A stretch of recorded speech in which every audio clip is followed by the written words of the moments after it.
Hello everyone, praise the lord. అందరూ బాగున్నారా? చాలామంది క్రైస్తవులు రక్షణ పొందాము అనుకుంటూ రక్షణ ద్వారా పొందుకునేటువంటి పరిశుద్ధమైనటువంటి వస్త్రాన్ని కాపాడుకోకుండా చాలామంది వెళ్తూ ఉన్నారు. మీకు ఒక విషయం తెలుసా? గొర్రెపిల్ల యొక్క విందులో మనమందరము పాలు భాగస్థలం అవ్వాలని ప్రతి ఒక్కరము కూడా ప్రభు దగ్గర మనమందరము వేచి ఉన్నాం. అయితే ఆ విందుకి హక్కుదారులుగా ఆ విందులోనికి వచ్చేవారికి వస్త్రం అనేది కూడా వెరీ వెరీ ఇంపార్టెంట్.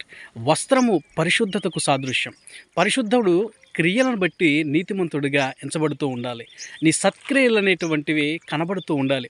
చూడండి, వస్త్రము లేకుండా అనగా రక్షణ ద్వారా పొందుకునేటువంటి పరిశుద్ధమైన వస్త్రం లేకుండా గొర్రెపిల్ల విందులో పాలు పొందటం చాలా కష్టమైనది. మీరు రక్షణ పొందారు, అయితే వస్త్రం ఉందా లేదా ఒక్కసారి పరిశీలించుకోండి. వస్త్రం ఎవరైనా ఎత్తుకొని పోతున్నారా? వస్త్రం ఎవరైనా దొంగిలుతున్నారా? ప్రభు చెప్పిన ఉపమానంలో కూడా, రాజు విందులో కూడా, మత్తయి సువార్తలో మీరు చదివినప్పుడు, లూకా సువార్తలో మీరు చదివినప్పుడు ఈ విధమైనటువంటి వాక్యాలు కనబడుతూ ఉంటాయి. తప్పకుండా రక్షణ వస్త్రం అనేది మనకు ఉండాలి. ఆలోచించండి. Take care. God bless you.